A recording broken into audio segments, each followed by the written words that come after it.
Começa agora mais um episódio do nosso Santo Flow Podcast. Que alegria, não é mais um, não, eu preciso começar de novo. Começa agora o episódio 100 do nosso Santo Flow Podcast. Chegou o grande dia tão esperado do nosso Santo Flow. Para nós uma alegria enorme, um coração cheio de alegria e júbilo nesse dia de hoje. Para você que está aí acompanhando do outro lado, primeiro, gratidão por estar aqui hoje conosco até o episódio 100 e, acima de tudo, gratidão também por nos ajudar a levar esse projeto de Deus, esse podcast 100% católico para tantas e tantas almas. Então, gratidão por você estar conosco nessa missão que é o Santo Flow Podcast. E no episódio 100, eu não posso deixar de pedir para você logo no início, você pegar esse link e compartilhar para o maior número de pessoas. Eu sempre peço pelo menos 5 pessoas e 5 grupos. Então hoje é o episódio 100.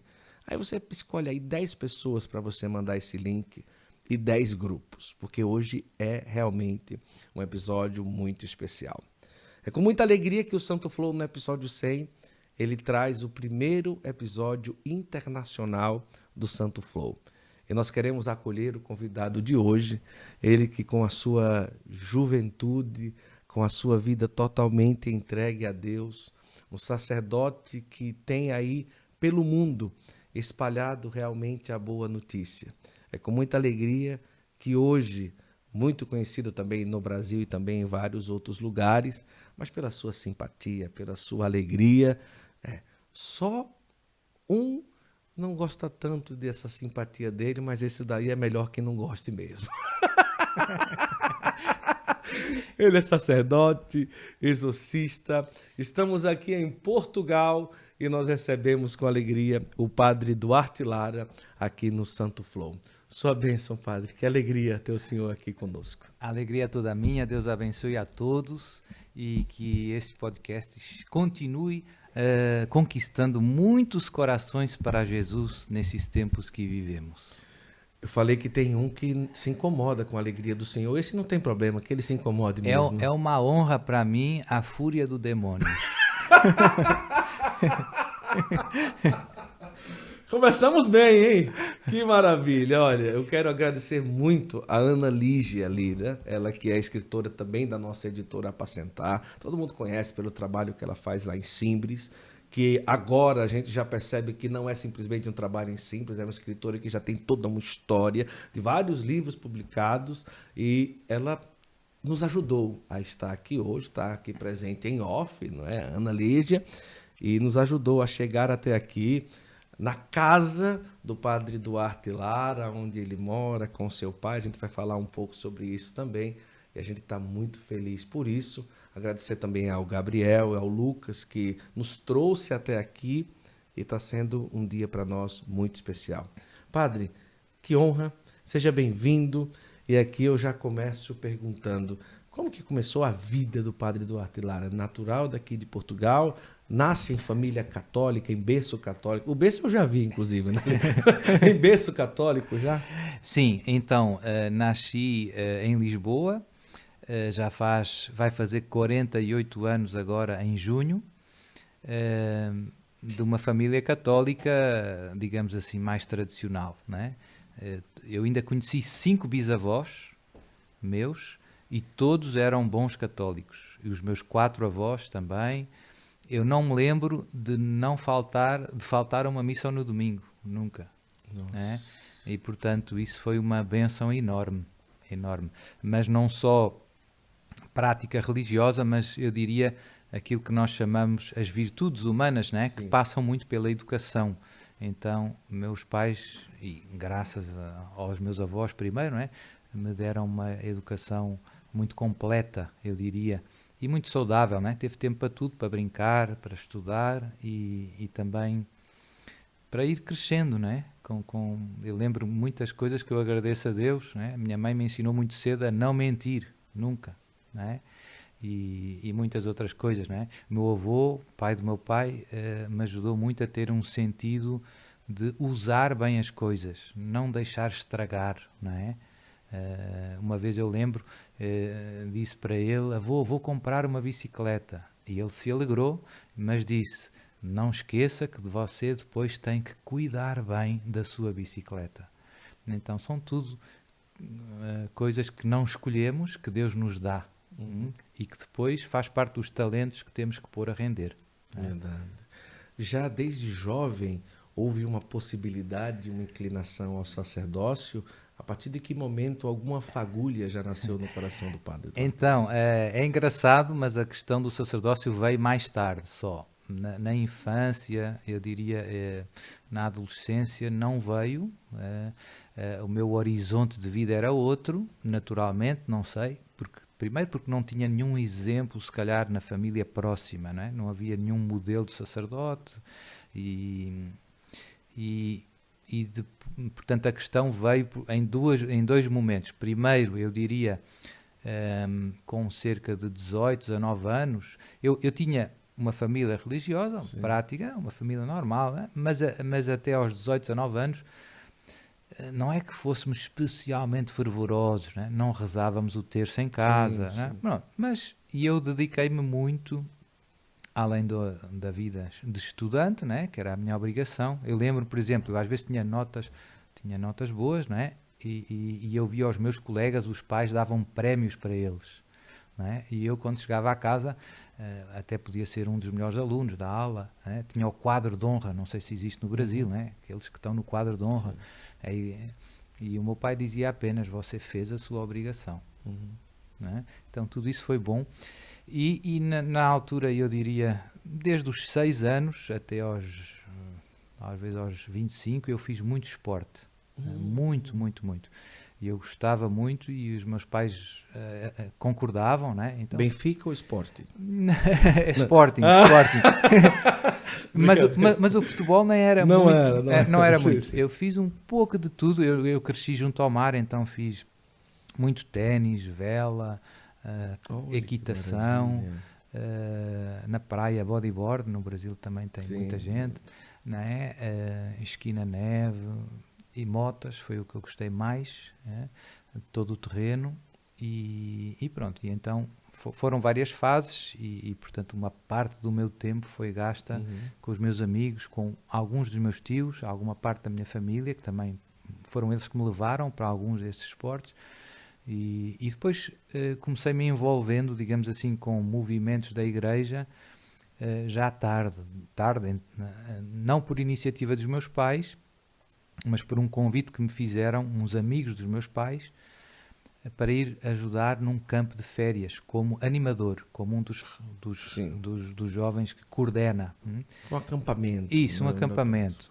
Então, nesse acampamento eu tinha talvez uns 19, 20 anos, e então aí tive um primeiro contacto com a mensagem de Fátima assim mais profundo, né? Já tinha ouvido falar de Fátima e de tudo, mas nesse acampamento a gente estudava a mensagem de Fátima. Um dia íamos a Fátima, a Capelinha das Aparições, etc. Então a mensagem de Fátima teve um impacto muito forte na minha vida, até hoje, graças a Deus. Eu nesse acampamento comecei rezando o terço todos os dias, até hoje, graças a Deus. Agora já rezo mais que um. Não sabia a Salve Rainha, com 19 anos, 20. Houve uma colega minha que me ensinou a escrever num papel. Não tinha terço, não é? Então, aí comecei aprofundando a minha caminhada. Depois também comecei me envolvendo noutros movimentos da igreja, além do acampamento. Comecei participando de noutros movimentos marianos. Depois também na renovação carismática. Comecei lendo o Novo Testamento. Então, eu diria que o terço diário marcou muito. E depois ler o Novo Testamento marcou muito a minha caminhada. E aí foi muito claro desde o início que, lendo o Novo Testamento e meditando em todos estes mistérios, que ser feliz, aquilo que eu no fundo desejava e que todo o mundo deseja, outra coisa não é do que ser santo. Deus mostrou isso muito cedo para mim. A santidade é a plenitude daquilo que é ser verdadeiramente homem, criado à imagem e semelhança de Deus. Fomos feitos para amar a Deus e amar o próximo. Se não amarmos, não somos felizes. Sim. Se não soubermos amar nem ser amados, não. E eu percebi também muito cedo que a única coisa incompatível com esta vocação à santidade, à felicidade, é o pecado. Sim. E, portanto, os esportes que eu fazia eram compatíveis. Eu podia santificar-me andando, Sim. fazendo bodyboard, indo Sim. para a praia, né? Claro. E andando de moto. E a minha ideia, depois, surgiu, o meu plano era, e Deus mostrou-me também, não só que ser feliz era ser santo, que ser santo não é fazer coisas estranhas, é amar muito a Deus e ao próximo andando de moto. E eu tinha um plano que era meio estranho, que era casar, ter 10 filhos Ai, que maravilha. e ter uma casa com uma pista de motocross em casa. Que Para maravilha. eu treinar em casa. Aqui tem bastante espaço para fazer ainda. O senhor me chama na inauguração, que eu virei com toda alegria. Fazer toda a cobertura. Exatamente. E o plano ainda tinha mais alguns detalhes, que era ter uma equipa de corridas, de motos, Que maravilha. ganhar, ser campeão nacional e depois aí ser entrevistado para as revistas de motas que eu comprava e falar de Jesus. Que maravilha. Esse era o plano. É um plano um bocado ingênuo, de jovem, mas o engraçado foi ver que Deus quis-me dar o que eu nunca conseguiria sozinho, né? Ou seja, havia uma das provas mais famosas de todo o terreno cá em Portugal, que ainda é a Baja Porto Alegre 500, vêm pilotos internacionais, é todo um evento. E então eu entrei 2 vezes, mas nunca consegui terminar. É uma prova muito dura. E depois fui para o seminário, interrompeu toda essa etapa. Nunca quebrou um braço de moto? Não. Mas graças quedas a Deus, várias. Um montão. E depois, quando voltei de Roma, tive 10 anos em Roma, seminário, já voltei sacerdote. E então fiz mais uma vez essa prova. Não acredito. Sim, Como padre? Já como padre. Tem um vídeo e tudo no YouTube. Deu na TV Nacional, no Jornal Nacional. E então eu fiz essa prova e, providência de Deus, eu ganhei a minha classe. Aquilo é dividido por várias classes, depende do tipo da moto. E então eu ganhei a minha classe, uma coisa que no fundo foi um milagre de Deus. E então, em 10 anos de Roma, o senhor não treinava moto? Não treinava nada, não tinha moto já, fiz com uma moto emprestada, né? Então, providência de Deus, e saí 2 vezes na tal revista, que era a revista que eu comprava, na capa. Na capa! Então Deus deu um presente. Por isso é que eu digo, Deus tem um grande sentido de humor. É verdade. Né? Deus tem um grande sentido de humor, porque Deus tem gosto em dar-nos gosto. Sim, né? E em recompensar generosamente a nossa generosidade. Quando alguém se dá todo a Deus, quando mais se dá a Deus, mais recebe. Né? É muito bonito. E às vezes é difícil a gente sacrificar tudo, não é? Mas Deus recompensa generosamente. Não é? É interessante. Aqui nós temos uma particularidade, né? Essa casa que nós estamos é a casa que o padre... Aqui não é um cenário montado. Aqui é a casa que o padre Duarte Lara mora. E é muito particular. Não é todo lugar que a gente vê tanto a arquitetura da casa, com quadros e móveis bem tradicionais, antigos. Aqui, o padre tem uma particularidade. A história é uma família extremamente tradicional. O pai do senhor é um político conhecido em Portugal. Conta um pouco assim da realidade da família, assim, do pai, desse lugar, desses quadros. Então, o meu pai é um homem que, desde muito novo, sempre teve um grande interesse pela história da família.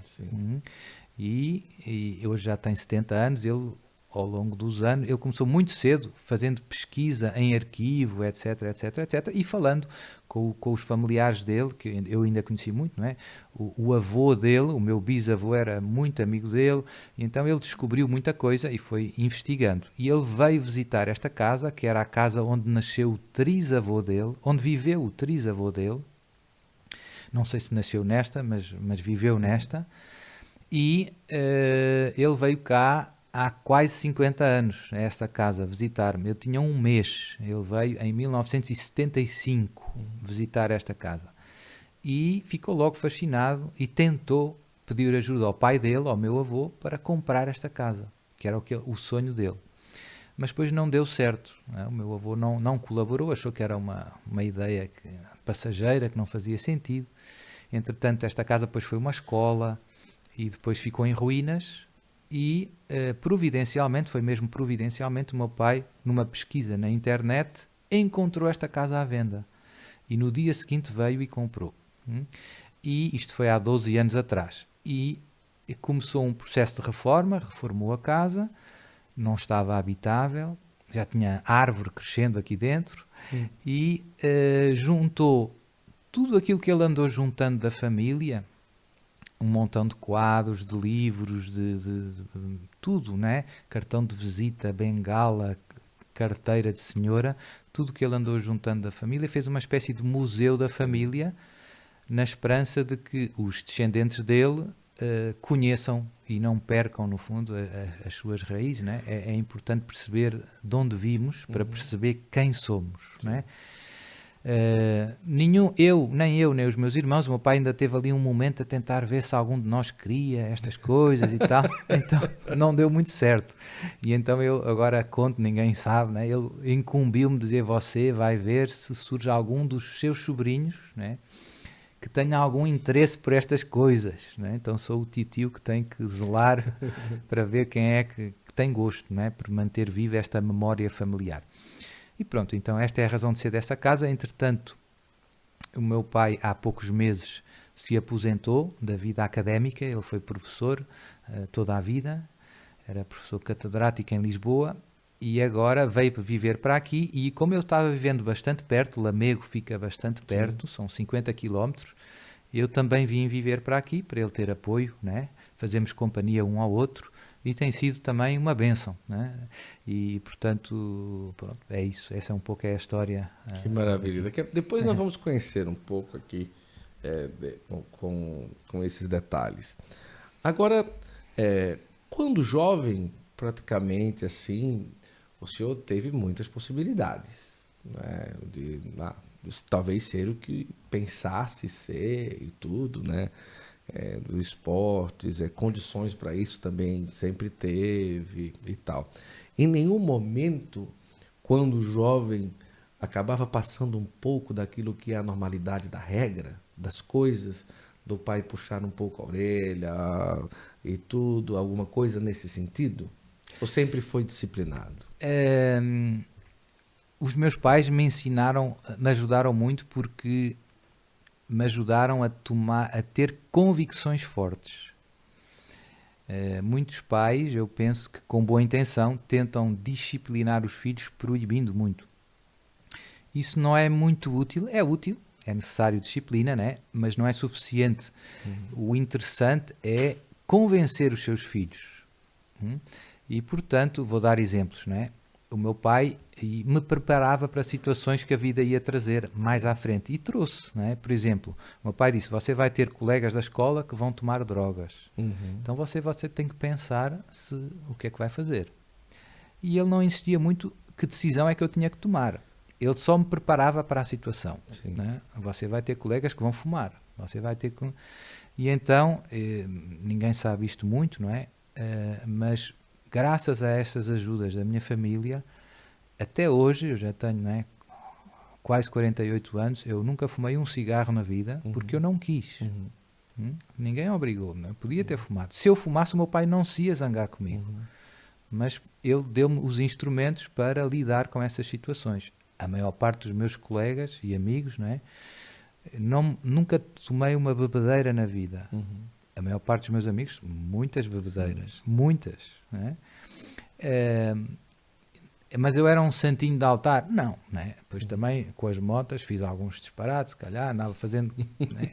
Não sei como é que diz lá no Brasil, empinar, não é? Empinar. E saltos, e caí muitas vezes, etc. Mas havia coisas que eu não queria porque eram más, né? E portanto não fazia. E isso devo à ajuda dos meus pais. E depois, por exemplo, outra coisa era... quando eu ia de férias com os meus amigos, muitos dos meus amigos não iam na missa no domingo. E eu podia estar na praia, tinha ido de férias com eles para a praia para fazer bodyboard, né? Íamos para a praia com as melhores ondas. E eu no domingo ia à missa sozinho. Né? E ninguém ia dizer nada para mim. O meu pai não via, a minha mãe não vinha. Eu ia por convicção, como eu dizia. Não é?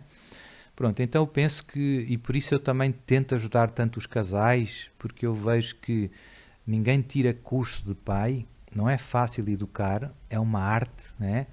Mas está tanto em jogo, não é? E uma boa educação tem um grande impacto na felicidade dos seus filhos, né? E eu hoje vejo muitos erros e eu vejo que não passei por tantos erros e então tento ajudar, né? Os casais mais novos e tudo, não faça assim, não faça, porque não dá certo. Pois é verdade que cada um é único e dentro da mesma família muitos irmãos, uns saem de uma maneira e outros saem de outra. Não há uma receita universal que funcione com todo o mundo, cada um tem o seu jeito, né? Mas no meu caso eu tive uma infância e uma adolescência muito feliz e muito boa, né? E depois também tive muitos primos, muitos para conviver, né? Portanto, muitos irmãos, né? Sou o primeiro de 6 e isso tudo ajuda, né? É um contexto. E cresci num mundo ainda bastante menos agressivo do que o mundo atual, né? Não havia computador. Eu, quando era criança, tinha TV a preto e branco. E, portanto, isso preservou-me na infância e na adolescência de muitos males que hoje a gente vê que é quase inevitável, né? Que a juventude passa, né? Portanto, não havia o que há hoje, né? Então, Deus protegeu-me muito nesse sentido, né? Caracteriza-se que uma pessoa que decide viver para Deus passa em algum momento por um encontro pessoal com Cristo, né? O senhor chega a apontar esse encontro ao campo de férias, à renovação carismática ou a qualquer outro movimento ou momento que o senhor viveu dentro da igreja que ali virou a chave para um novo Duarte? Sim, então é difícil porque não houve um momento assim tão... Porque antes do campo de férias eu tinha fé viva, né?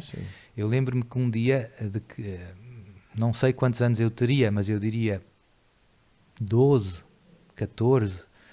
Eu lembro-me um dia eu estar na missa e na missa nós ajoelhamos, levantamos, sentamos, fazemos várias coisas. E eu pensar comigo e dizer, eu tenho que decidir se eu acredito no que estou fazendo, porque eu me estou comportando como se visse o que não vejo. Como se Deus está aqui, mas eu não estou vendo, não é? No ajoelha, não é? Mas isto foi um pensamento rápido e eu respondi muito rápido. Não, eu acredito, não é? E isso ajudou-me muito, eu lembro perfeitamente dessa experiência, porque a minha adesão a Deus foi muito pessoal, não é? Se os meus pais não vierem, como eu dizia, depois mais tarde, nas férias com os amigos, os meus pais não me disseram, tens que ir à missa, não é? Eu quero, não é? Portanto, mesmo antes do campo de férias e disso tudo, a fé já lá estava, não é? E que foi transmitida num contexto familiar muito sereno, não é? Muito normal, não é? Foi tudo crescendo, etc. E depois, aquela base boa, digamos assim, era como a terra pronta para outras sementes germinarem. Depois Deus começou, e sobretudo Nossa Senhora, quer dizer, Deus é sempre, não é? Através de Maria, foi-me trazendo para mais perto, não é? Por causa da mensagem de Fátima, não é? Depois foram os primeiros sábados, eu comecei a confessar-me por causa da mensagem de Fátima, todos os meses. Então a confissão todos os meses foi um passo, mais um degrau na minha relação com Deus. Depois foi ler o Novo Testamento, depois foram as aparições de Nossa Senhora. Tudo isso foi uma revolução, né? E eu fui sempre dizendo sim. E no fundo só para quando a gente quiser, né? Deus vai entrando, vira a nossa vida do avesso para melhor, né? E como eu digo, e depois foi entrando em muitos outros movimentos. A renovação ajudou-me muito na oração, no que é rezar, né? Falar com Deus, na adoração, na maneira de viver a palavra também, muitas outras coisas, né? E portanto cada coisa foi dando mais profundidade à relação com Deus, né? Tudo foi acontecendo, houve ali uma fase que eu diria uma certa mais intensa, né? Que uma espécie de voracidade espiritual, a gente quer tudo, né? E lê tudo e faz tudo e vai a todo o movimento. Então tinha fases em que numa semana eu podia jantar em casa uma noite, né? Portanto eu tinha as aulas na universidade, chegava no fim do dia cansado e à noite ia para a paróquia para um encontro de meditação da palavra, e depois no dia seguinte era o grupo de oração, e depois no outro fim de semana era um retiro não sei aonde, e então houve ali uma fase de muita intensidade em que eu fiz muita coisa, digamos assim, e que foi bom. E depois num primeiro momento, como eu dizia, veio a questão da vocação à santidade, e daí a origem do meu site que eu fiz, santidade.net. Essa foi uma ideia que marcou sempre, que no fundo, e a grande dignidade que é o batismo. Eu vejo que as pessoas não têm noção, não é, da grandeza do batismo. A gente pensa, é padre, certo, padre de facto é uma vocação única, mas ser filho de Deus é a maior dignidade, não é? E eu ainda não encontrei ninguém que no seu cartão de visita pusesse debaixo do nome Filho de Deus. A gente sempre põe engenheiro, professor, Filho de Deus. Nada se compara, né, a sermos filhos no Filho. E depois, num segundo momento, é que veio a questão da vocação, e foi uma espécie de surpresa. Eu não reagi muito bem num primeiro momento, porque eu tinha feito um plano de santidade que Deus tinha mostrado para mim que era muito urgente no meio do mundo. É preciso um santos com jeans, e Coca-Cola. Sim, né? sim. Pronto, e eu gostava dessa ideia. Eu disse, vamos nessa. Coca-Cola também é bom. Eu concordo com você. E então eu disse, vamos nessa, Carla Acutis. Mas depois, num segundo momento, disse, não, mas no seu caso, o que eu quero é que você seja padre. E eu disse, mas isso já tem tantos. Sim. E já tem tantos padres santos, não é? Não vai acrescentar nada, não é? Então, mas pronto, Deus tem razão, aí obedeci, com um pouco convencido, não é? Um pouco triste, não é? Não por falta de generosidade, porque eu queria dar tudo para Jesus, mas ia fazer uma coisa que já está feito, não é? Pronto, mas Deus tem sempre razão, não é? Quando a gente se entrega é mais que bom, é? Portanto sou um padre feliz, não é? Graças a Deus. Deus me chamou. O senhor entra no seminário com qual idade? Eu entro só aos 23 anos, porque eu estudei gestão de empresas antes. Então terminei o curso em junho e em agosto entrei no seminário. Já a meio do curso eu já percebi que veio a vocação sacerdotal, mas eu não quis interromper os estudos. Você chegou no seminário de moto? Não. Não, porque fui para Roma. Né? Foi para Roma. Mas pronto, eu concluí o estudo. Eu podia ter interrompido, mas eu, de maneira de temperamento, eu não gosto de deixar as coisas mal acabadas. Também de educação, né? Terminar bem é importante. Começar bem é fácil. Isso. O entusiasmo está lá sempre, não é? Agora, terminar bem os nossos trabalhos, as nossas tarefas é mais difícil. Então, eu não disse a ninguém para não perder o foco, porque senão já não havia motivação para continuar, mas eu fui continuando a fazer os estudos até ao final, e só na véspera de terminar o curso é que eu disse aos meus pais, e à minha família. Disse, amanhã termino, era o dia dos meus anos. Olha só. Então minha mãe faz sempre um bolo de anos, todo mundo junto.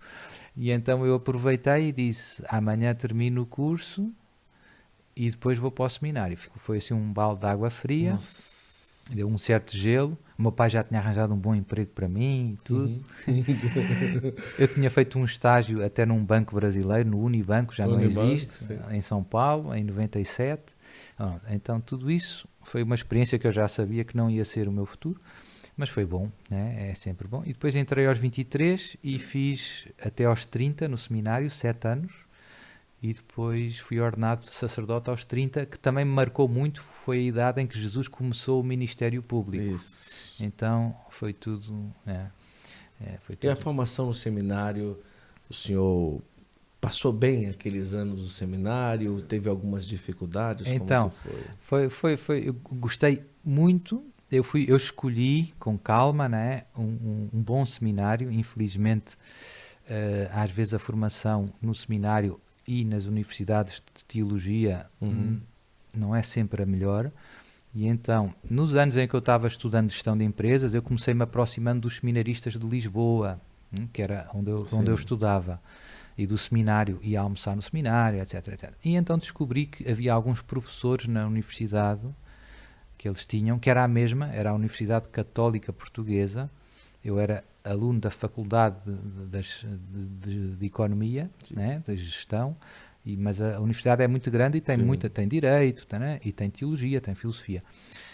E então eu descobri que havia alguns professores assim com umas ideias mais complicadas, né? E então tentei, e eu pensei, e era verdade, se eu ouvir essas coisas que eu ouço dizer, vai chocar de frente. Então vai dar sangue. Vai dar sangue. Vai dar sangue, porque eram coisas pesadas, não é? Por exemplo, coisas que infelizmente às vezes se ouvem, né? O pecado original não existe, o inferno não existe, o demónio não existe, Nossa Senhora não é virgem. Isso. Aí não dá. Não dá, vai dar sangue. E então eu pensei, e depois nessa altura saiu o catecismo, e então eu desde o início me agarrei muito ao catecismo, e tinha discussões com padres e zangas, e eu agarrava muito, estudava muito o catecismo, já conhecia o Novo Testamento, bem, e depois tentei arranjar uma solução, pensar que local onde é que eu posso estudar, onde eu me possa deixar formar, sem fazer força, né? Eu confiar, dizer, estes eu sei que é de confiança, vou acolher sem resistência, né? E então fiz uma espécie de pesquisa de mercado, fui a Roma e no fim, aconselhado por alguns amigos, escolhi a Universidade da Opus Dei, a Universidade da Santa Cruz. Até hoje, na minha opinião, é top. E então lá fiz tudo, não é? 2 anos de filosofia, gostei muito, eu sempre gostei de filosofia desde o tempo do liceu, depois 3 anos de teologia, e depois mais 2 anos de teologia moral, o mestrado. E depois desses 7 anos de seminário, fui ordenado padre. No seminário, uma coisa é a universidade, eu fui mais para Roma por causa da universidade, mas depois a formação do seminário é muito importante, porque é uma formação específica para ser padre. Uma pessoa aprende teologia na faculdade de teologia, mas uma coisa é aprender teologia, outra coisa é aprender a celebrar a missa, e a confessar os velhinhos, e a confessar as crianças, e quem é o sacerdote, né? E os retiros, etc. E a experiência do seminário foi muito boa. O seminário era muito exigente em termos de disciplina, mas eu gosto da disciplina, pode soar estranho, né? Mas eu não tive grande problema. Eu via muitos colegas meus que sofriam um pouco, porque era puxado, era duro, né? Acordar muito cedo e os dias era bem corrido, não sobrava nada, mas como eu queria muito aproveitar, eu queria muito rezar, eu queria muito estudar, né? Aquela voracidade, eu não sentia o peso, né? Então eu podia ter feito só 5 anos no seminário, eu quis ficar mais 2, né? Para fazer o mestrado antes de ser ordenado, porque eu gosto, eu estou bem aqui e pronto. E depois, quando terminaram esses 7 anos, a universidade onde eu estudei, onde eu fui aluno, convidou-me para ser professor e fazer o doutorado, né, assistente. E então o meu bispo ordenou-me padre e eu, os primeiros 3 anos de sacerdote, fui professor em Roma e escrevi a tese do doutorado. Doutorado em Teologia Moral. Teologia Moral. Fiz como o do Henrique. Exato, fiz a tese em São Tomás de Aquino. Que maravilha. Agora, em Roma, o senhor teve aproximação com o padre Gabriele, não? Desde o início. Desde o início. Eu cheguei em Roma Gabriele Amorfo, é bom saber, nem todo mundo talvez, mas a maioria já escutou falar. Já, então eu cheguei a Roma em agosto de 1998. Sim. E em novembro ou dezembro de 1998 eu conheci o padre Gabriel e comecei acompanhando os exorcismos até 2008. Foram 10 anos seguidos. 10 anos. Então não só conheceu, mas acompanhou os exorcismos. Acompanhei milhares de exorcismos com o padre Gabriel. Milhares. Né? Ele fazia 6... para quem caiu de moto mais de 50 vezes, não tinha problema, não tinha medo do demônio, não. Ele normalmente fazia 6 casos à terça-feira e 6 casos à sexta-feira. Nossa, 12 exorcismos por semana. mais pesados. E depois havia uns mais leves que ele não tinha a equipa. O que significava acompanhar, já que o senhor não era sacerdote? O padre Gabriel tinha uma equipa de leigos Certo. que faziam toda a acolhida das pessoas, com a família que vem, Sim. e depois que durante o exorcismo ajudavam, seja a segurar, às vezes é preciso segurar na pessoa, às vezes era preciso limpar, a pessoa precisa de ser limpa, porque cospe, ou não deixar gritar muito alto, né? Porque às vezes é perto de uma igreja, né? E no meu caso eu dediquei muito a ajudá-lo. Eu preparei, ele tinha umas cábulas com o rito, ele sabia o exorcismo de cor, de memória, mas com o passar dos anos ele estava muito idoso já. Sim. E então ele já tinha dificuldade em às vezes esquecia alguma coisa, etc. Então eu preparei para ele umas folhas plastificadas com plástico, com o rito do exorcismo. E depois, quando ele esquecia uma palavra, eu dizia onde é que ele estava, né? Ajudava ele a pegar outra vez o fio, né? E pronto. E no final, nos últimos 3 anos, eu falei com o meu bispo, quando o meu bispo me pediu para ficar em Roma, quando a universidade fez o convite e eu fiquei mais 3 anos em Roma, como ia ser muito trabalho académico, e eu era um jovem sacerdote, para não ser só é muito difícil, não é? E então eu pedi 2 coisas ao bispo. Eu pedi 2 coisas para acompanhar o padre Gabriel já como sacerdote e acompanhar uma comunidade do caminho neocatecumenal, que eu não conhecia pessoalmente, mas eu via na Praça de São Pedro, via que tinha muita gente nova e que tinha muita alegria. Então, e lia algumas coisas sobre eles, não é? Eles cresceram muito e cresceram muito em países, digamos assim, secularizados. Nas grandes cidades, né? Madrid, Roma, né? Em que tem paganismo, né? E eles abrem seminários, um montão de vocações. E eu via ali o dedo de Deus, né? E como eu não gosto só de disque, né? Eu gosto de vinde e vede, né? O critério do Evangelho. Então eu tive 3 anos, e era uma coisa que também compatível com a universidade, porque era no final de semana. No final de semana, sábado à noite, eu acompanhava a comunidade. E então foi ótimo, porque eram cerca de jovens, eram todos universitários, e aquilo marcou-me também bastante. Foi uma experiência forte. Anos, algum dia, ainda não como padre, nos exorcismos com o padre Gabriel Amorf. Sim. Algum dia, não, hoje eu me assustei. Esse aqui eu nunca imaginei de presenciar algo desse tipo. Algum dia passou por isso? Eu diria, quer dizer, logo no início, né, os primeiros exorcismos é um mundo que parece que não é verdade, mas é, né?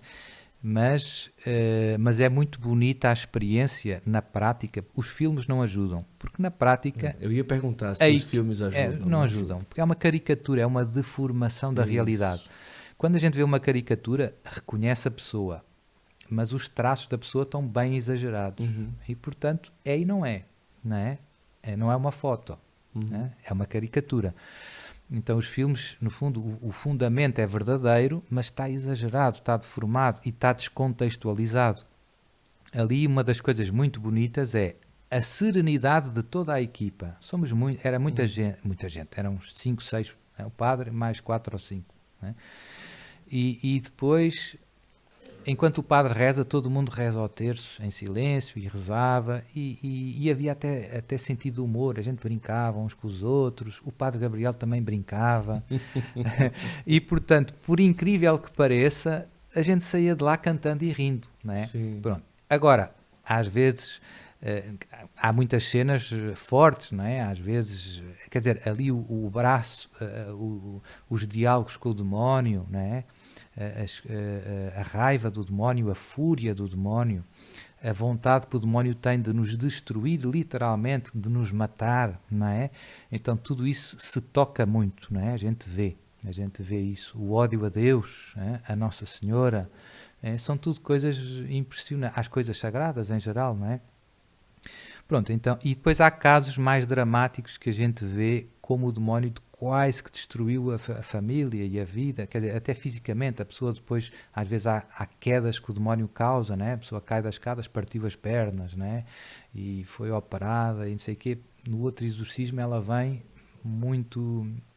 E, portanto, são dramas, não é? Portanto, tudo isso a gente vê e a grande questão é como é que Deus permite ao mal tanta margem de manobra, não é? Essa é que é a grande questão. Mas a resposta da fé é que Deus do mal consegue tirar bens maiores. Né? É o que vemos ali. Né? E pronto.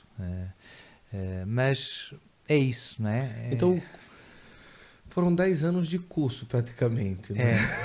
10 anos de curso. Então, naturalmente, o senhor já volta a Portugal, já com essa vereda de ser também um padre exorcista. Sim, então, depois o que aconteceu foi... Quando terminou os 3 anos de contrato com a universidade, Sim. a universidade tentou renovar, né? Tentou que eu ficasse lá. O bispo queria que eu voltasse e que eu fosse professor junto da diocese, né? Então eu voltei, ficou uma situação intermédia. Houve um acordo entre o bispo e a universidade que eu ia 2 meses a Roma por ano e depois do resto do ano eu ficava e dava aulas num Instituto de Teologia em Viseu.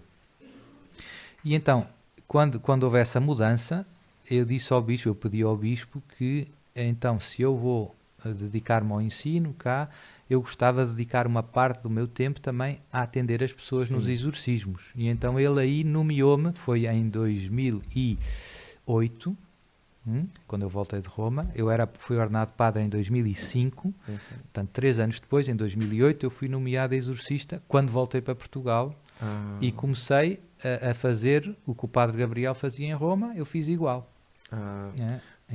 O primeiro, então, que o senhor fez como sacerdote já não tinha problema, porque já tinha prática, né? Já tinha visto muita coisa, e os primeiros até nem foram...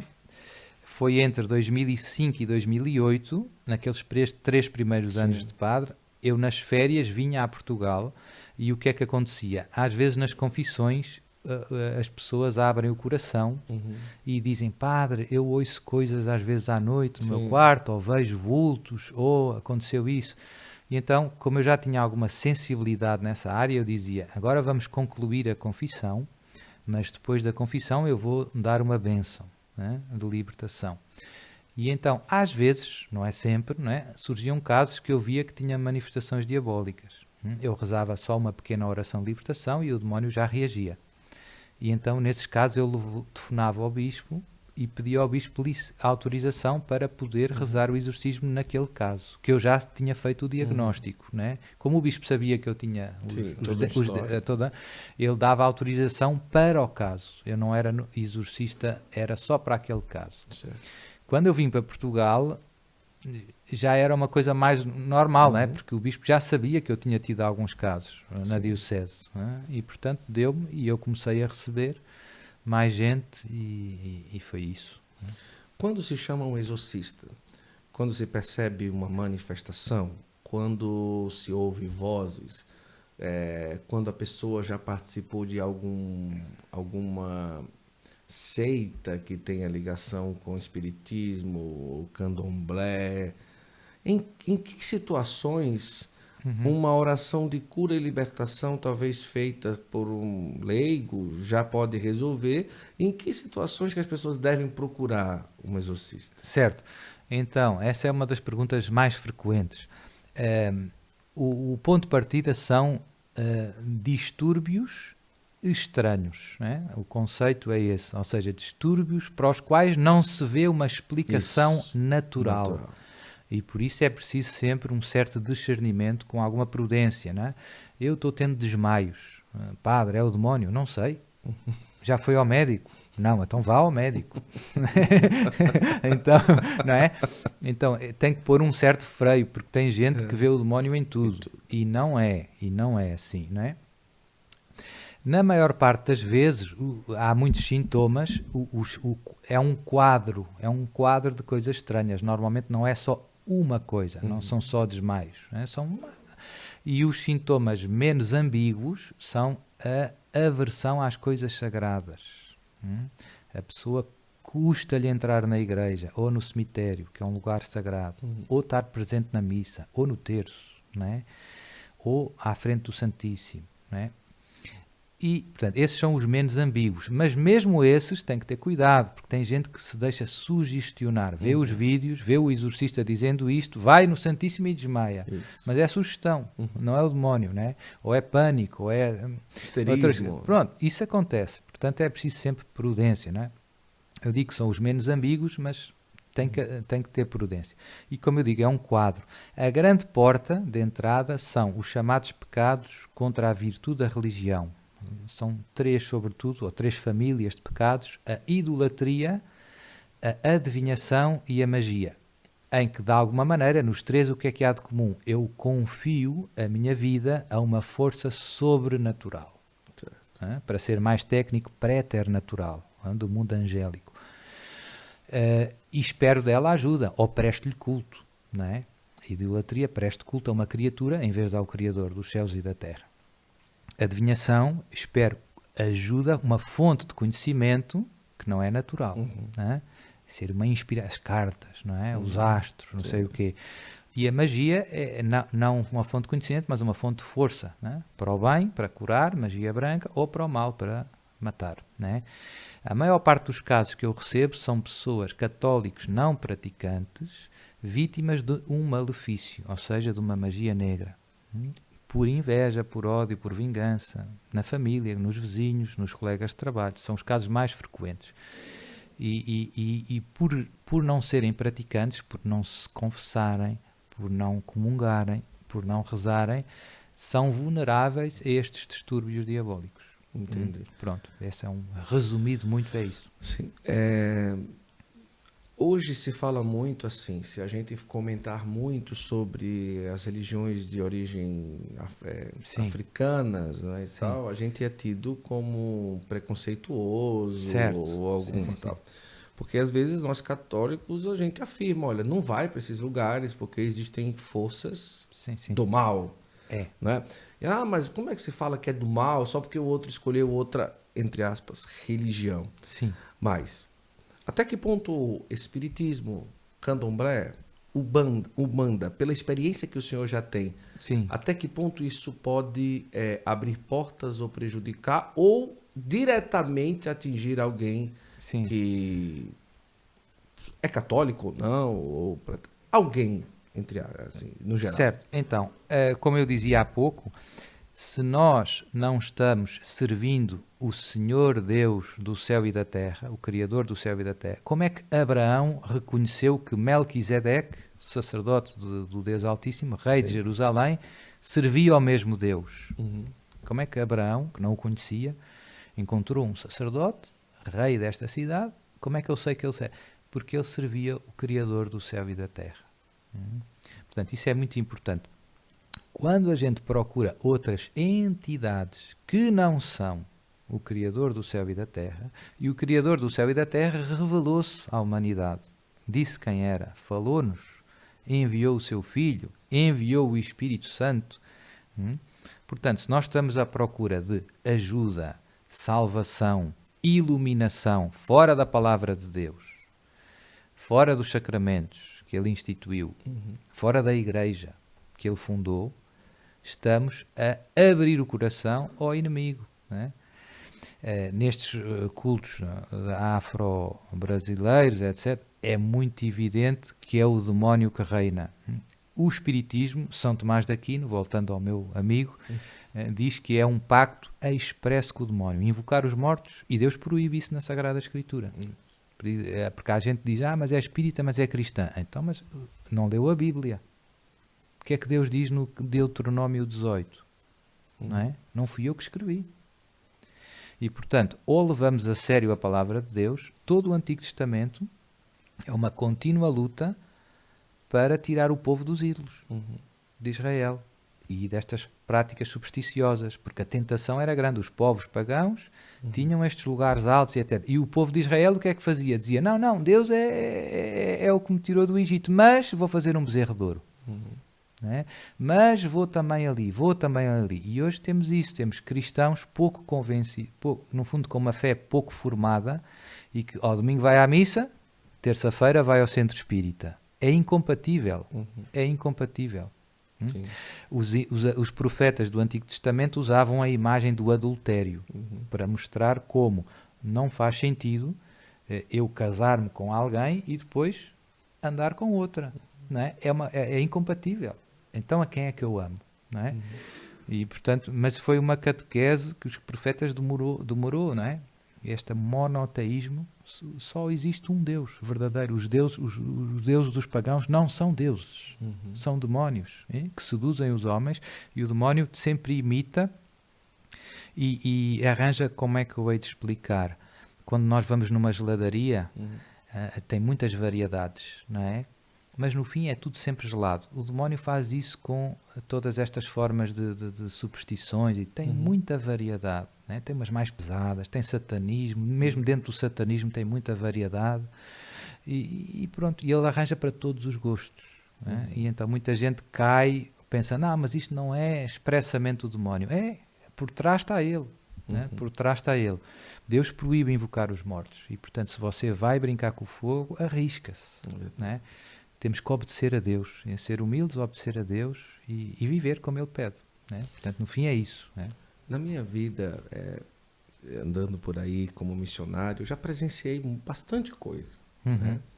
Já participei de momentos de oração, procura e libertação, já atendi diversas pessoas, já vi muita coisa. Certo.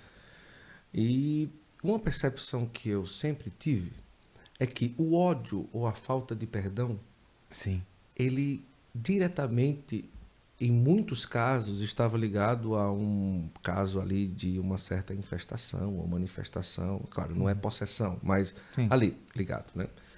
Esse fator, esse pensamento é verdadeiro. E quais os outros pontos, por exemplo? Alguém que, de certa forma, o senhor falou, da magia, se envolveu e tal. Sim. Mas além dessa questão do ódio, do rancor, existem outros pontos que acaba colocando a pessoa ali já, além dos que o senhor já falou, já predisposto ao mal reinar na vida daquela pessoa? certo. Então, objetos dentro de casa. Certo, os amuletos, é muito típico. Isso. Pronto. A porta dos distúrbios extraordinários são, de facto, esta família de pecados, certo, que eu expliquei, não é? Adivinhação, magia e idolatria. Pronto. A superstição, tecnicamente.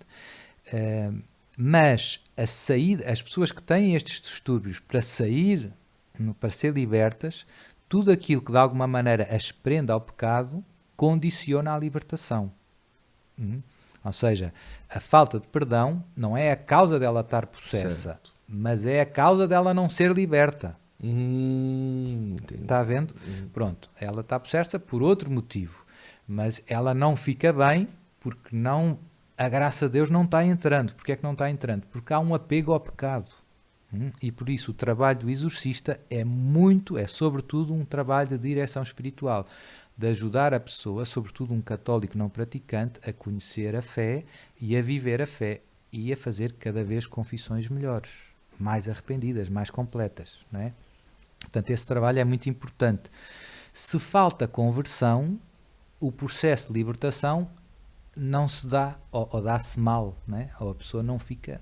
Não é? Porquê? Porque falta a conversão. Falta o arrependimento. E às vezes o demónio usa muito, no fundo, as nossas brechas, cada um tem as suas lutas, mas usa muito a afetividade, não é? O ressentimento, o rancor, e os medos, sim, também, sim, tudo o que tem a ver com a nossa parte emocional, o demónio gosta, não é, de aproveitar todas as brechas, não é? E portanto às vezes uma parte do trabalho do exorcista é ajudar a pessoa a tomar consciência disso, e a trabalhar e a caminhar e com paciência e apoiados na graça de Deus, não é? E por isso eu muitas vezes faço orações de cura para desbloquear a libertação. Sim. Às vezes eu digo à pessoa, olha, repita comigo, eu perdoo de todo o coração a não sei quem, por ter feito isso. É importante ser concreto. Isso, e por ter dito isso, e por ter feito isso. E às vezes depois dessa oração de libertação, desbloqueia, né, o caminho da libertação. Dessa oração de cura, né, depois dessa oração de cura bem feita, desbloqueia o coisa. O senhor experimenta na pele, talvez, o que eu vou falar agora.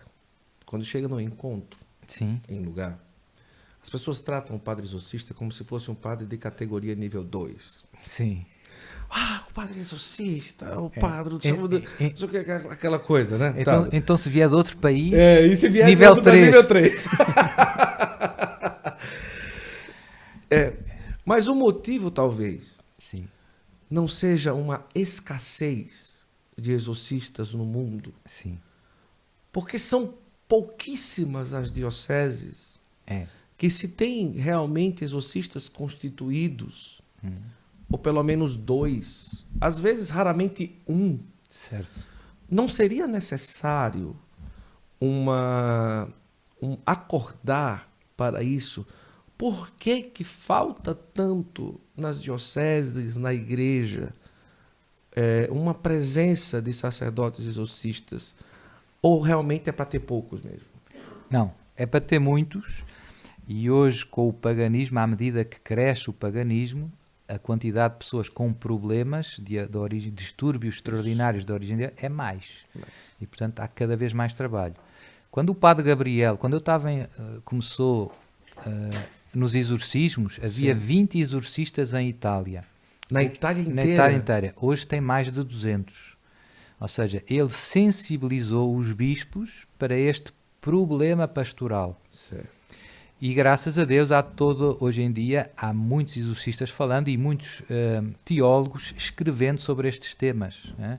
Por exemplo, agora há uns anos saiu um livro interessante, Os Jovens e o Esoterismo. Certo. E o Ocultismo. Né? São tudo, às vezes a abordagem é mais sociológica ou mais teológica, mas são estudos que nos ajudam a perceber qual é o nosso contexto pastoral. Sim.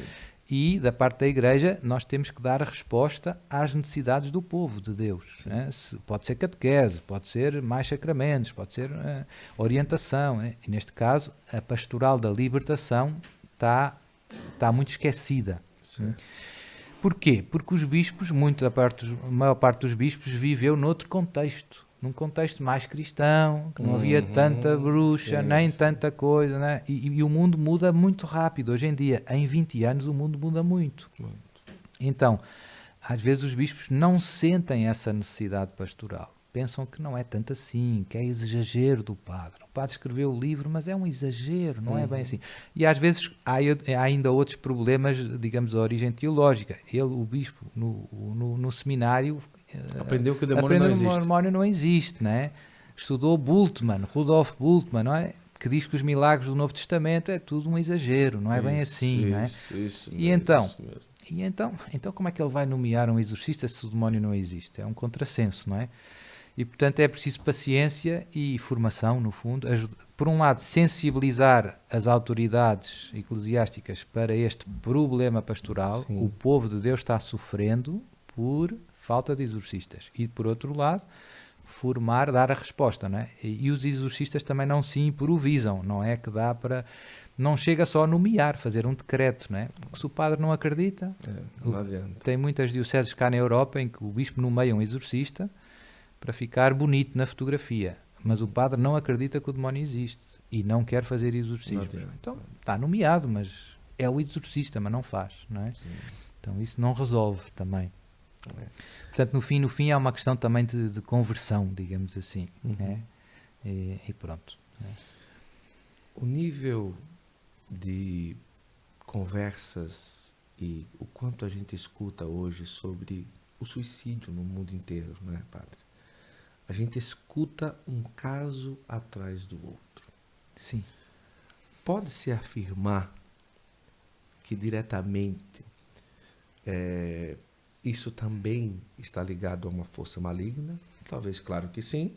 E a outra pergunta é que hoje o pensamento sobre o destino de uma alma de um suicida chega a ser diferente sobre o que a maioria das pessoas tem no coração. Porque hoje tem um sofrimento porque perdeu o filho, mas um sofrimento 3 vezes maior de como está a alma do filho. Certo. Não é? Qual que é o caminho que a gente pensa hoje da realidade suicida no mundo inteiro? Certo. Então, eu diria, primeiro, o demónio é o grande instigador do pecado. E isto vale para qualquer tipo de pecado. O demónio alegra-se no pecado, porque sabe que o pecado nos separa de Deus, ofende a Deus. E, portanto, o suicídio é um pecado especial, porque é um pecado que tem consequências irreversíveis. Sim. Como é que o suicida se vai confessar a seguir? Isso. Não é? Se deu certo, não, é complicado. Ou deu errado. Ou deu errado. Se deu certo. Exato. Sim. Na intenção. Exato.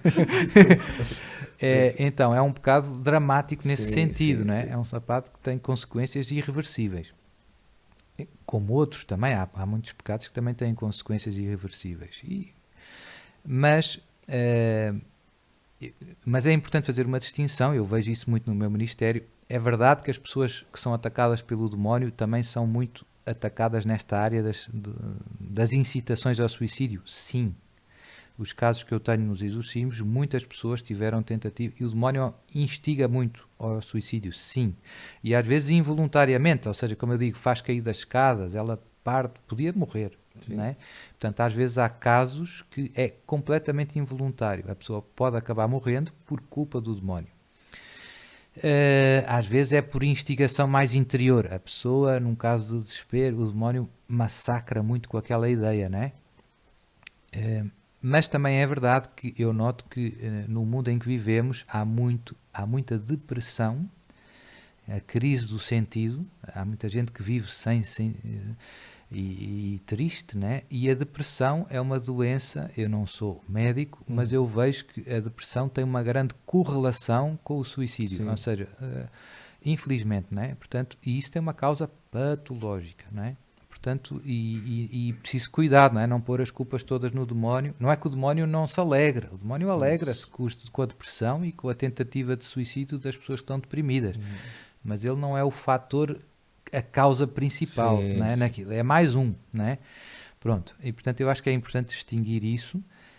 Depois, nos últimos anos também houve um certo progresso nas ciências psicológicas, né? E portanto hoje, em 2023, nós temos uma consciência dos mecanismos psicológicos ligados, por exemplo, à depressão e às tentativas de suicídio, e isso do ponto de vista moral tem a sua relevância. Porquê? Porque a responsabilidade da pessoa, a chamada imputabilidade moral, é muito atenuada e no limite até anulada por estas patologias. E por isso é que também a Igreja mudou de posição em relação ao funeral das pessoas que se suicidam. Até há uns anos atrás não se celebrava, porque o suicídio objetivamente é um pecado grave. Né? Mas o que é que a ciência mostra? Mostra que a pessoa pode estar muito condicionada na sua liberdade e fazer o que não quer muito. Né? E depois ainda há outro fator, mesmo tendo alguma liberdade e fazendo um pecado mortal, ela pode até arrepender-se antes do último suspiro. E isso só Deus conhece. E, portanto, a Igreja, eu acho que bem, mudou e, portanto, hoje fazemos o funeral e esperamos na misericórdia de Deus. Né? E temos motivos objetivos para esperar, né? Que ela se possa salvar. Portanto, eu penso que é importante esta palavra de conforto às pessoas que passam por este drama na sua família. Né? Que já condicionam o inferno a quem se suicidou. Não é bem assim. Não é assim. Não é certo que suicidou-se está no inferno. Não é certo. Pronto, esse é o ponto. Não é? E, portanto, é importante dizer isto às famílias que passaram por isso, porque eu vejo pessoas muito fervorosas, com muita formação, que às vezes desesperam um pouco. Não é? Pronto, padre, ele condenou-se. Não sabe. Não sabemos. E esperamos na misericórdia de Deus. E pronto. Existem várias contestações sobre a questão da maldição hereditária. Né? Alguém que fez na vida e o filho paga por isso. Certo. Alguém que fez um pacto com o demônio e respingou no filho e o filho agora está com uma manifestação demoníaca e certo. tal. E eu já ouvi diversos diversos direcionamentos sobre isso, né? Sim. Mas o senhor, como um dos maiores exorcistas, talvez atualmente no mundo, um dos mais, não é questão de influência, mas além de conhecidos, 10 anos com o Padre Gabriel Amortes, ninguém fez esse curso além do senhor. Isso aí a gente pode afirmar que Sim. o curso que o senhor fez, ninguém fez. Então não tem jeito, né? Então, nesse caso, o que falar sobre essa questão da maldição hereditária? Certo. Então, 2 ou 3 ideias também que há alguma confusão, é verdade. Primeiro, uma ideia bem importante bíblica que nós às vezes afrouxa. As consequências temporais do pecado. O que é que são as consequências temporais do pecado? São as consequências na história, digamos assim, têm de facto um certo nexo geracional. Ou seja, um pai que agride a esposa, né? Aquilo marca aos filhos e depois marca aos netos. Sim, né? fez uma marca pelo que vi. Sim. Por vias naturais. Por vias naturais. Não é preciso pôr o demónio, que é complicar. Pronto. Portanto, há um lastro, há um peso, há consequências temporais do pecado. Uma questão traumática, talvez, ali. Ele viu, ele Exato. Percebeu e tal. Às vezes são psicológicas, às vezes são físicas mesmo, não é? Eu incendiei a casa ardeu. Isso. A consequência temporal é não há casa. Isso. É muito simples, não é? Passado 10 anos continua a não haver casa. Pronto. Então, a Bíblia insiste um pouco nisto, não é? O pecado deixa os seus efeitos não só na alma do pecador, às vezes no corpo também, e depois também, de alguma maneira, na sociedade, na família e na própria criação. Toda a criação, de alguma maneira, é desequilibrada com as consequências do pecado. Sim. Portanto, há uma solidariedade a níveis diferentes. O pecado introduz desordem em mim, na minha relação com os outros e na criação. Esta ideia é importante, porque às vezes nós vemos o pecado muito só a minha alma e Deus. Sim. Não é assim tão simples. Né? E daí a penitência, e a reconciliação ser também reconciliação com a Igreja. Porquê? Porque há uma solidariedade. Né? Pronto, esta é uma ideia importante que às vezes não temos muito presente. Segunda,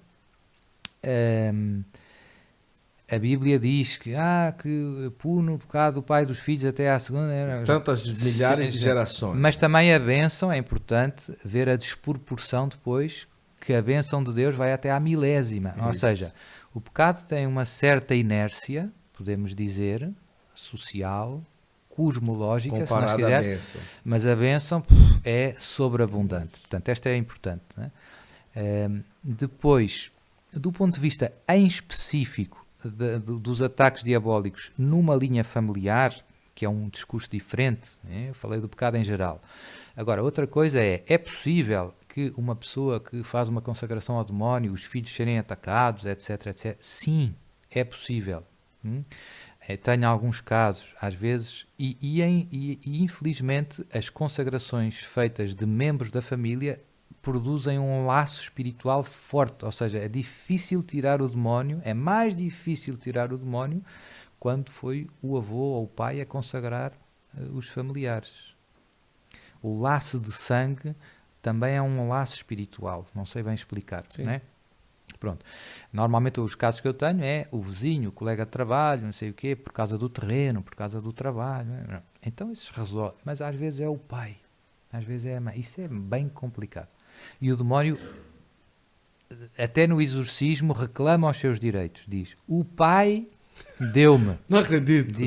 Diz, ela é minha, porque o pai me deu. Né? E fica ali e não quer largar. Não é? Pronto. E infelizmente isto pode durar várias gerações, porque às vezes a consagração é feita das descendências. O demônio também tem os direitos humanos, né? Mas aqui não são os direitos humanos, brincadeira. Ele reivindica os seus direitos. Reivindica. E às vezes há toda a consagração pode não ser só de um descendente, mas pode ser dos meus descendentes, e às vezes até é tipo a linha feminina, às vezes são as senhoras, não são. Tudo isso pode acontecer, e tenho casos desses. E depois no caso das famílias, digamos assim, ligadas ao ocultismo, porque há famílias de bruxos, não é? Portanto, o pai era bruxo, o filho é bruxo, e depois às vezes vem um que não quer. Então, esse de alguma maneira também experimenta um certo assédio, porque no fundo toda a família está bastante consagrada ao demónio, não é? Portanto, o pai consagra aos filhos para dar aquela fonte de rendimento aos filhos, não é? E quer iniciá-los no mesmo trabalho que ele fazia, não é? E os filhos até conseguem adivinhar com a ajuda do demónio, etc. E se eles quisessem trabalhar, como diz o povo, eles seriam muito ricos. Mas às vezes há uns que não escolhem Deus. Então, esses têm uma vida dura, né? Para sair é difícil, né? Mas é possível, graças a Deus, né? Graças a Deus. Pronto, tudo isso pode acontecer e pronto. E às vezes não se sabe muitas causas, porque a gente não sabe até mais para trás o que é que aconteceu, não é? A gente às vezes sabe o que... Eu pergunto às pessoas, e o pai, o que é que fez? E o avô? Eu não conheci. E o bisavô? Não sei. Ouvi dizer que tinha o livro do São Cipriano, das bruxarias. Às vezes temos só alguns indícios, não é? Pronto. Até que ponto um objeto na minha casa pode ser porta do demônio? É indicação de quando alguém recebe algo ou de forma periódica mandar abençoar a sua casa? Água benta já seria um sacramental que ajudaria em você sempre rezar, você mesmo na sua casa com água benta e tal. Até que ponto um objeto, pela experiência que o senhor já teve, é capaz de mudar a normalidade de uma vida no campo espiritual? Pronto, então, é sempre um pouco a mesma lógica, né?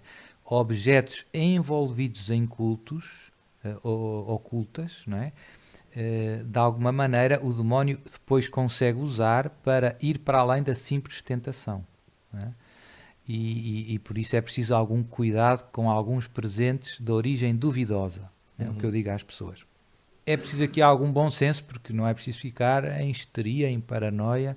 Se não há nenhum distúrbio, não temos que criar problemas, não é preciso inventar problemas. Mas às vezes há coisas estranhas que acontecem e é preciso um pouco ir à procura da causa. Às vezes, em alguns casos, eu digo às pessoas, olha, veja se não encontram, não sei o quê, né? E encontram as pessoas. Encontram um saco com coisinhas, não sei o quê, que o vizinho pôs no terreno, ou não sei o quê, ou estava debaixo da cama, não sei o quê, como é que descobriu. Porque as pessoas depois dizem coisas estranhas, dizem, eu sinto muito mal no quarto, quando eu me deito fico muito mal, sei quê, então veja se não há, sei quê, né? E depois, desde o casamento estou mal, depois eu pergunto, não é? Que alguém lhe deu alguma coisa, né? Pronto. E portanto, regra geral, os cristãos têm o hábito de abençoar as coisas. Isto vale desde o início. Não é? Havia um problema parecido que já nós encontramos no Novo Testamento, que era o tema da carne imolada aos ídolos, com São Paulo. Não é? São Paulo fala sobre isto até mais que uma vez, porque era uma questão que dava uma certa divisão. Era muito claro para os cristãos que não podemos, de alguma maneira, participar na idolatria. Sim. O problema era, a carne era usada em cultos pagãos, mas depois era vendida no mercado. E lá no mercado tinha uma letreira a dizer, veio o sacrifício à deusa não sei quanta. Não é? E uma pessoa tinha, posso comprar e comer ou não posso? Não é? E então os cristãos escandalizavam-se facilmente, alguns já não podem. Era evidente para todos que não podemos participar, mas comprar a carne para comer é participar no culto que já foi ontem ou antes de ontem ou não? São Paulo diz, pode, desde que seja abençoado, abençoa e come tranquilamente, não tem problema. Portanto, eu penso que é preciso ajudar as pessoas a reganhar esta confiança no poder da bênção de Deus e não viver atormentados. Os cristãos nunca viveram atormentados, é ao contrário. Quem sai, quem foge, quem apanha é o inimigo. Né? Portanto, tudo o que é honesto, carne para comer é honesto, podemos ter e abençoar e tranquilo. E mesmo com objetos, desde que não sejam objetos em si desonestos, não é? Se eu tiver um ídolo satânico ou assim, isso não dá para abençoar e guardar. Mas tudo o que for, o resto, dá para abençoar e guardar. Não é? E para isso é que servem as bênçãos e os exorcismos. Os exorcismos também podem ser rezados sobre as coisas. Portanto, não é que tem que ser destruído sempre. Não é? Para isso é que serve o exorcismo. O carro está estranho, vou incendiar o carro. Não, vou abençoar o carro e vou usar o carro tranquilo. Não é? Pronto. Isso mesmo.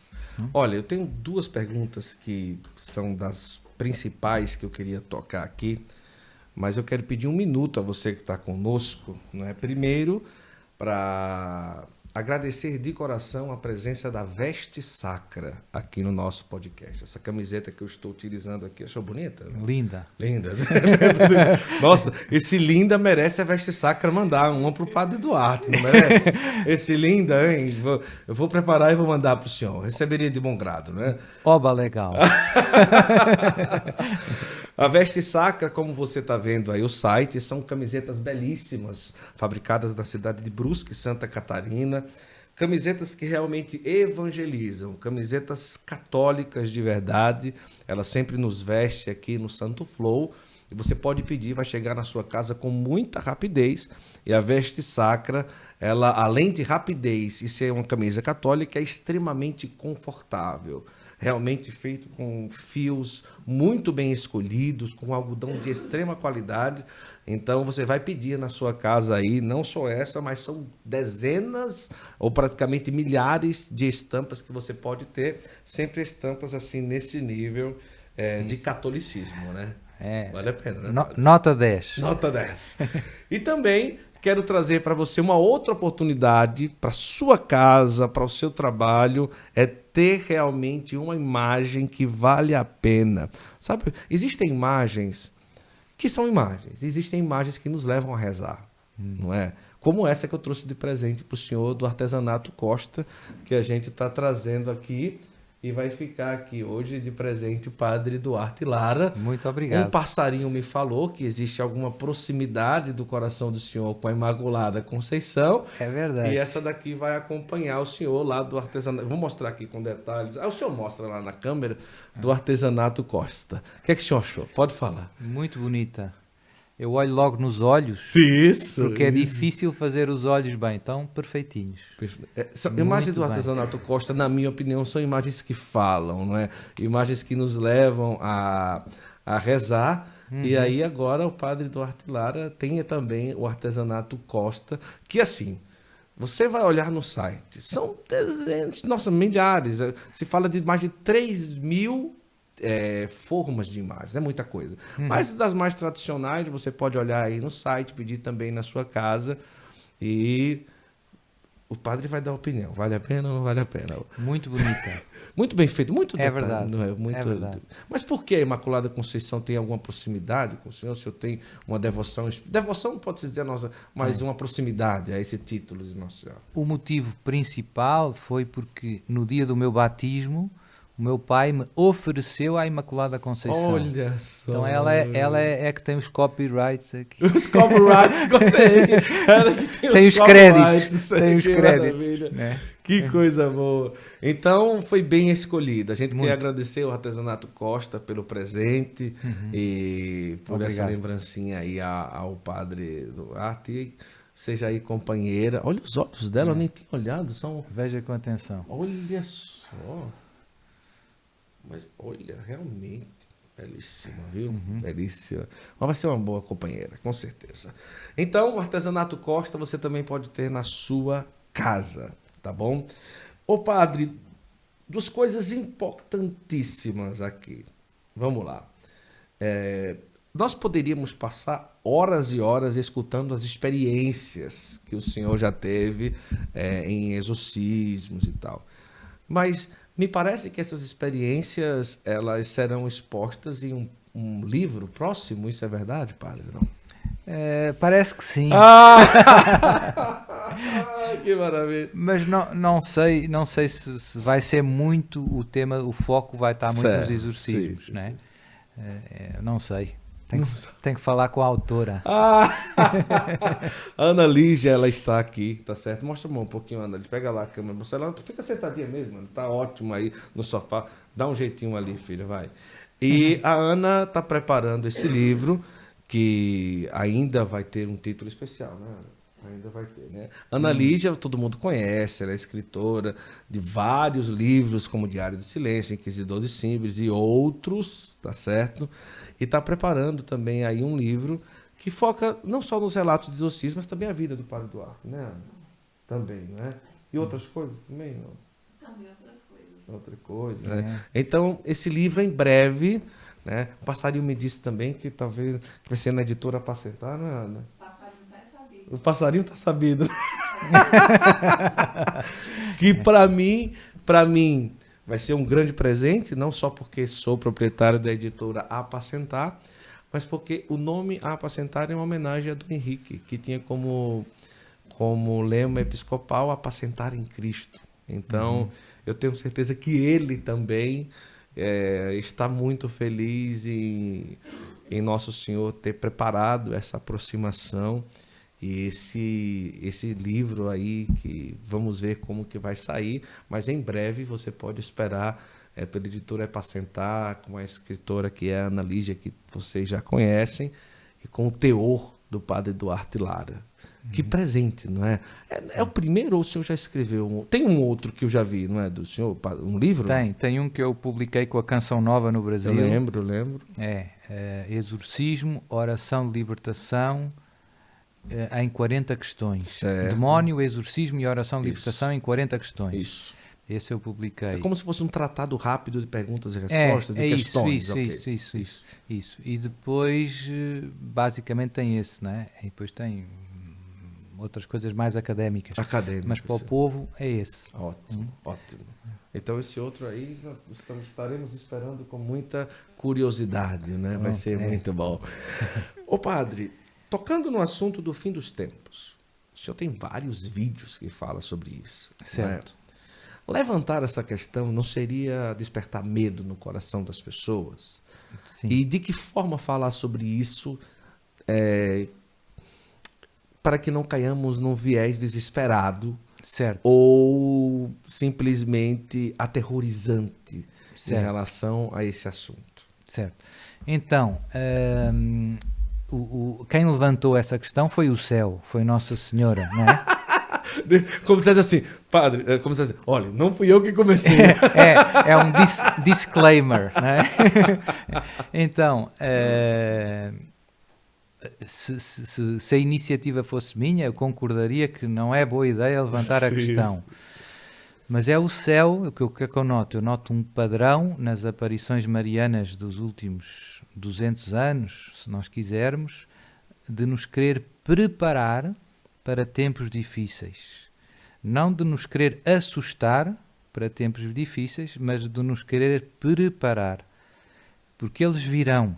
E se nós pegarmos também na Sagrada Escritura, no Antigo Testamento, tivemos isto parecido com os profetas. Não é? Os profetas tentando trazer de volta o povo de Deus para dificuldades que acabaram vindo. A Assíria veio e deportou as 10 tribos do norte por toda a terra. Sim. E depois a Babilónia, 70 anos de exílio. Não é? E portanto, Deus tentando sempre evitar, é uma espécie de como é que eu hei de explicar? É uma espécie de trem que vai entrar em colisão e alguém já percebeu isso. Não é que quer assustar por assustar, mas quer preparar. Põe o cinto. E neste caso não é só para sobrevivermos do ponto de vista fisiológico, esse não é o ênfase do céu. O céu é nós, no fundo, não perdermos a fé e não desesperarmos e sermos sal da terra e luz do mundo nesse contexto que está chegando. E infelizmente o que é que eu vejo? Que tudo o que parecia tão improvável há 20 anos estamos vivendo agora. E coisas que Nossa Senhora disse que pareciam, custava a acreditar, nós já são realidade. E por isso eu penso que e Nossa Senhora, no fundo, no meu caso, eu sinto-me às vezes um pouco um profeta Jonas. Eu não me apetece muito esta missão, não é? Porque vai ter a etiqueta do excêntrico e do louco, não é? Sim. Jesus está voltando, mas é o que Deus me pede, portanto, Deus seja louvado, eu vou obedecer e não estou preocupado muito com o resultado, não é? Estou preocupado com ser fiel a Deus, até ao fim, custe o que custar. Se eu ficar sozinho, eu continuo a fazer o que Deus me pede. Pronto. Mas eu penso e eu vejo também que as pessoas que acolhem com fé e com calma, não são pessoas alucinadas. Nós vivemos intensamente. O cristão no mundo é alguém que dá o verdadeiro valor a tudo, não é? E portanto às coisas boas. Eu não sou um masoquista, não é isso, não é? Mas, como é que eu ia te explicar? Ter os pés na terra e o coração no céu. Portanto, não vivermos distraídos. É a parábola das 10 virgens. No fim, é as parábolas das 10. Qual é a diferença das 5 prudentes para as imprudentes? É que umas se prepararam e outras não. E quem é que tinha razão? Verdade. Pronto, portanto, esse é o ponto, não é? Portanto, não é assustar ninguém, mas é preparar. E o ênfase do céu é, sobretudo, através da oração e dos sacramentos. É uma coisa que vale para sempre, né? Não é que Jesus está voltando, agora eu rezo o terço e confesso-me. Não, eu também teria que rezar sempre. E a nossa morte, por muito que a gente queira, vai vir logo, não é? Portanto, é uma catequese que não tem efeitos secundários negativos, não é? Preparar as pessoas para a vinda de Jesus e para os tempos difíceis é parecido com prepará-las para a morte e para o céu. Não muda muito. É verdade. Não é? Portanto, como eu digo, eu sei que é um tema difícil, não é, é fácil cair em exageros e em extremos e em alarmismos desnecessários, mas por outro, se nós amamos a Deus e os nossos irmãos e estamos vendo o problema, não consegue ficar calado, não é?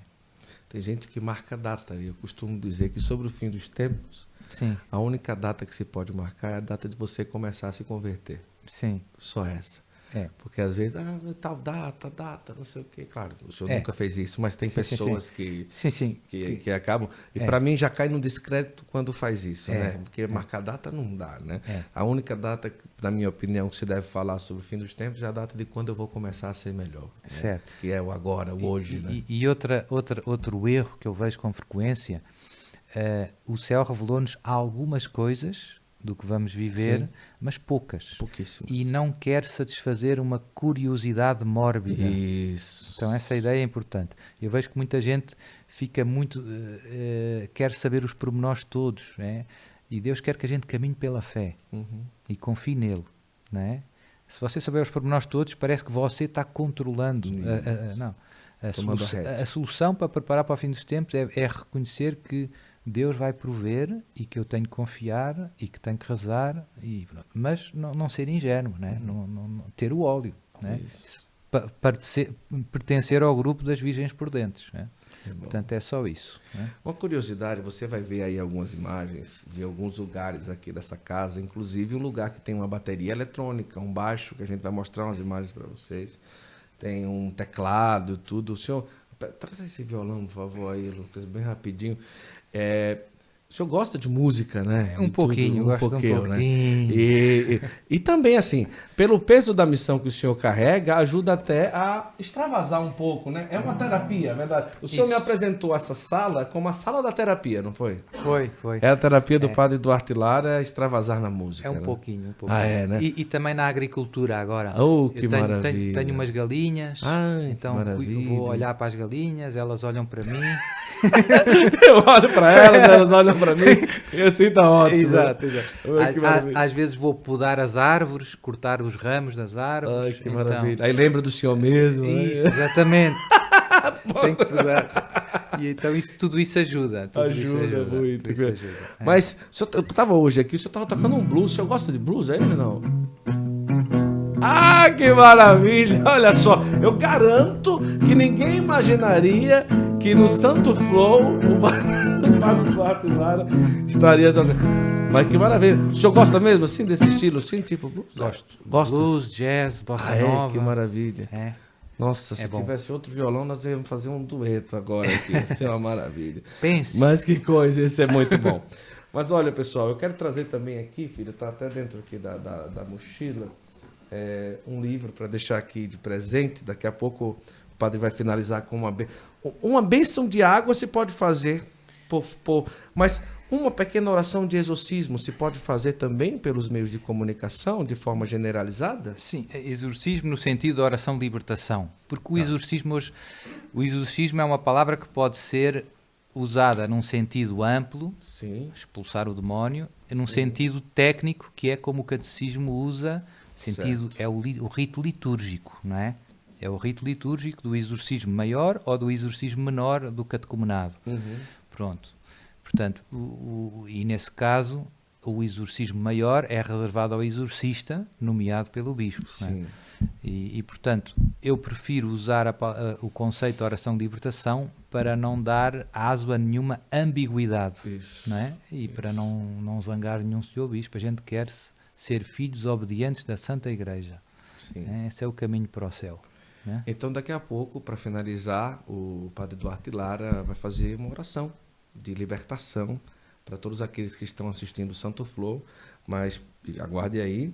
Vou deixar aqui uma lembrancinha, que é o meu livro sobre Dom Henrique, Que bom. que vai contar toda a minha trajetória com ele, um dom especial. Sim. A vida de um bispo mudou a minha história.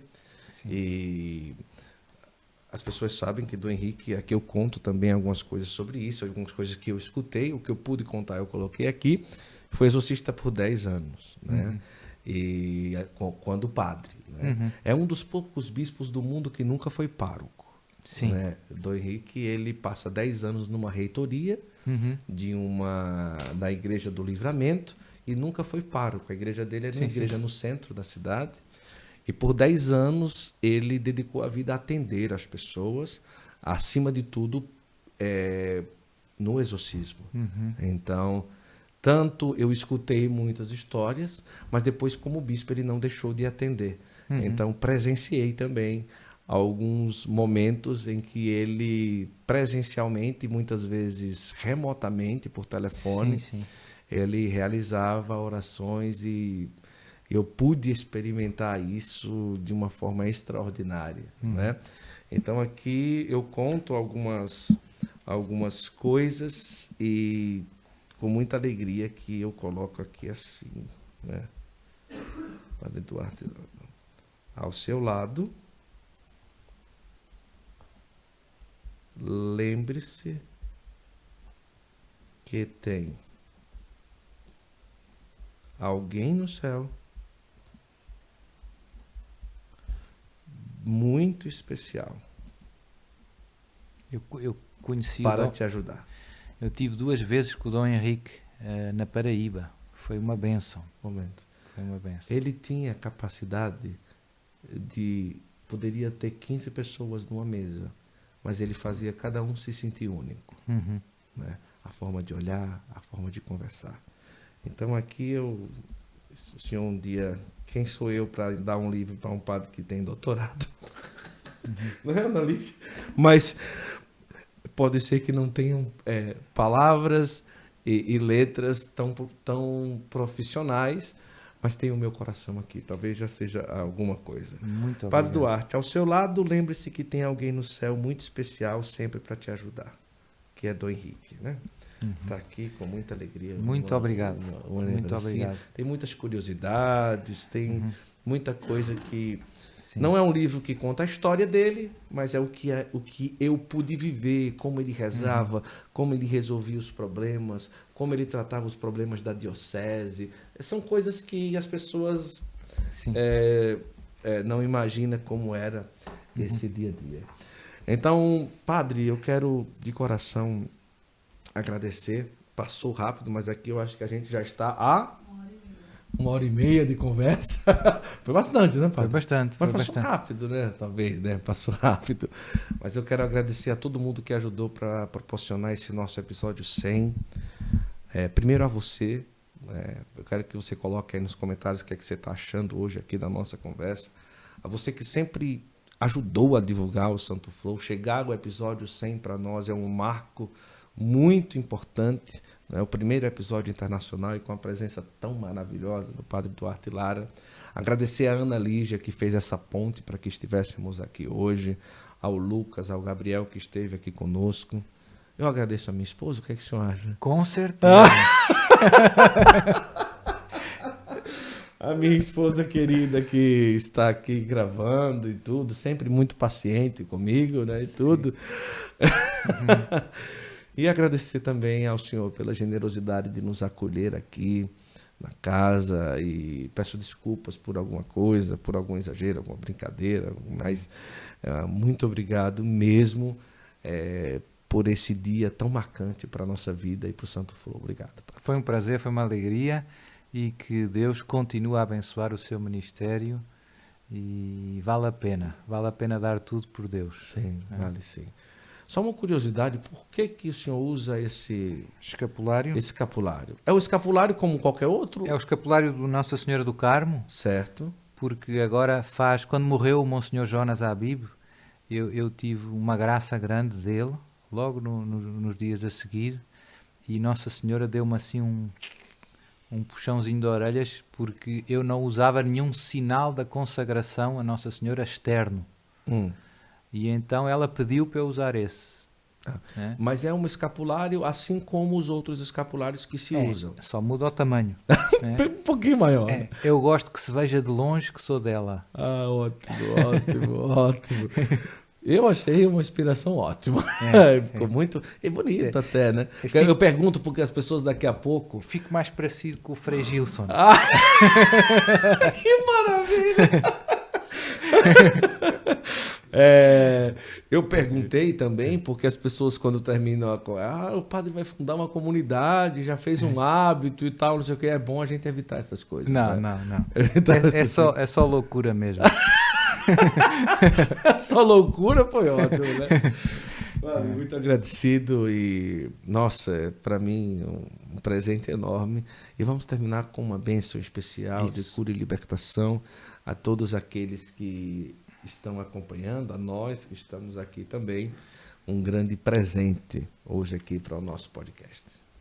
Em nome do Pai, do Filho e do Espírito Santo. Amém.